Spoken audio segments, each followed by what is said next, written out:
was in Detroit 3 weeks ago. I went to the Ford factory, spoke to the General Motors people. It's all the same.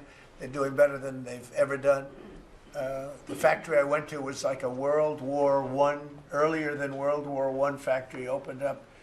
One of the oldest buildings, but one of the biggest. And Ford was getting ready to close it a couple of years ago, and then they saw that I was doing well, and it looked like I would have a good chance of winning, and they kept it going, barely going. And last week they announced, during my visit, they announced that they're going to round the clock production. They never thought it was. I said, did you ever think? I spoke with Bill Ford and the president of Ford. They were both there, and they said, we can't even believe it. We were going to close this building 2 years ago, and now it's going round the clock. He said, we cannot. I mean, they said, we wish it was twice the size, but they're now building additional plants in the United States, as is everybody else. You have AI building, but the car companies, I love the car companies, and you have them, they're all coming back. They're coming back from Mexico, they're coming back from Canada, they're coming back from Japan, and they're coming back from Germany, all over Europe. They're coming back, they're building here because they want to avoid the tariffs. They don't want to pay the 15%, in some cases 25% tariff. Could be a lot higher than that if it wasn't working. So because of that, they're all coming back. One statistic yesterday that Scott told me is that for the first time ever, tell them about the steel in Japan, that we are now making more steel. Go ahead, please. So yesterday they reported for the first time in 26 years, the United States of America produced more steel than Japan. Wow. And that is entirely driven by your tariffs. Amazing. Think of it.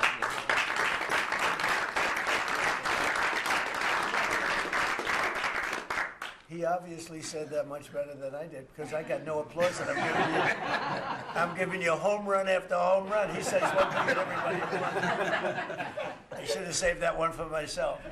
No, but think of it. First time, they read almost 30 years, but I guess it's what, 26, 27 years, that we are now producing more steel than Japan. Japan being a big steel producer. Japan and other countries really took our steel production away from us. Now, if you think of this, 3, 4 years ago, the steel companies were all closing up. We worked a fantastic deal with U.S. Steel. We saved U.S. Steel. And now it's all coming about. But and that's just the beginning. There are a lot of steel plants right now being built. So that's an amazing number. Nobody would have believed that. If you would have said that 3, 4, 5 years ago, people would have said, yeah, it's not a true fact. But so it has to be true, because otherwise you question me on everything. I have to be extremely accurate. I don't exaggerate it. I don't want to exaggerate, because you will call me. You don't call other people, but you would call me under my most favored nations policy, which I think is the most important thing, Bobby, of all what we've done, because we're bringing drug prices down by 80, 90%, depending on the way. You could say 5, 6, 7, 800%. Depends on the way you want to calculate it, right? But let's go the old-fashioned way. But drug prices for prescription drugs will be down 80, 90%, 75%, 68%. They've only gone up for years and years and years. They've only gone up, and now we're going to have essentially the most favored nation. We're going to have the most favored price in the whole world. Whatever the lowest price in the world is, that's what we're going to pay. And I don't want to go into a big deal, but nobody else could have gotten this but this administration. I'm being very nice when I say that. The cost of prescription drugs is coming down by a number that was never even thought of. This will have a huge impact on healthcare, by the way, because obviously drugs are a big part of healthcare, and it will help repair some of the Unaffordable Care Act's damage that they've done, because the Unaffordable Care Act, which is Obamacare, it's unaffordable. It's not affordable, and it's a disaster. And hopefully we will be paying money directly to the people instead of giving the insurance companies the money. They'll go into a healthcare savings account or whatever it is. But think of it. We pay the money, billions and billions, really trillions of dollars going to insurance companies. We want that money to go to the people. They buy their own health care. And it's so popular. The problem we have is the Democrats are owned by the insurance companies. They're literally owned lock, stock, and barrel by the insurance companies, and they hate it. But the people love it, including all Democrats. So I think we'll perhaps be successful with it. But it was an idea I had. You know, I read the papers, and I'm reading one of the stories about the insurance companies, how much money they're making, where they received, you know, billions and billions of dollars for this stuff from the United States of America, and their stock has gone up by 1,400%. Think of it, 1,400. One went up 1,700%. Numbers went up. If you go up 1,000%, you're doing bad in that business, right? And it's all because of the money. Not all, but mostly because of the money the United States pays to the insurance companies. They say, this is big stuff. And I asked somebody, why don't we just pay the people directly? And they said, that's a good idea. You know, it's funny, it's a very complicated business, but actually, it's not so complicated. And I went to Bobby and I went to Dr. Oz. I said, can I talk to you guys about this?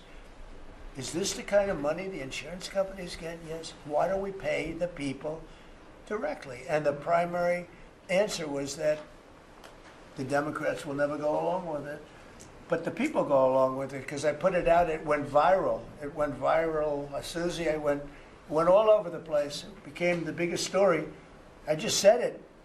And so I think we have a great situation if we can do it. But if you think most favored nation policy for drugs will bring your drug prices down at levels. So now if they're selling a pill for $10 in London and $130 in New York, the London price will go up to $20 and we'll go down to $20. So we'll go from 130 down to 20. And by the way, tariffs did it again because the drug company said, we'll do it begrudgingly, but they were okay. But we'll do it, but no nation's going to approve it because even if you raise the price by, like on a pill, $10 to $20, you're doubling the price of their prescription drugs. I said, no, they'll do it. And when I got them on the phone, I said, if you don't do it, we're going to charge you very substantial tariffs, more money than that's going to cost you. And they said, we'll do it. And before, I don't know that any other president even tried to do it. We can't find it. But if they did try, they wouldn't have gotten through the companies. They wouldn't have gotten through the company, and then they wouldn't have gotten through the country. I spoke with Macron. He was the first one. He was not at that time wearing sunglasses. And he said, no, Donald, I will not do this. I will not. I won't even consider. You're asking me to double the price. I said, you have no choice. You have to do it because you guys have been ripping us off. In other words, the whole world, we've been subsidizing the whole world on drug costs. That's why they were $10 and we'd be at 130. As an example, there were many examples. I could give you examples even worse. He said, no, I will not do that. And I said, yes, you will. 100% you'll do it. He said, no, I won't do that, Donald. You're asking me to double the cost of our prescription. We will not do that. I said, look, you've been ripping us off now for decades. We're not going to do it anymore. You can do it under Biden and Obama and other people. You're not going to do it under us. We won't do it. I said, well, if you don't do it, I'm going to charge you a 25% tariff on all of your wine, champagne, and everything else you sell into the United States. He said, like I said, I will do it. And that was the end of the conversation, right? That was the end of the conversation. So now we have favored nations that everybody said would be impossible to get. And I then had the same conversation with 15 other countries. Every one of them agreed. After a short conference, they all said no. And then within a matter of seconds, they said, we would be very happy to do that. Thank you for asking in such a nice way. And it's a great achievement. I think it's going to be one of the best achievements we've had in this country in a long time. So we're going to be knocking drug prices down at levels never seen before.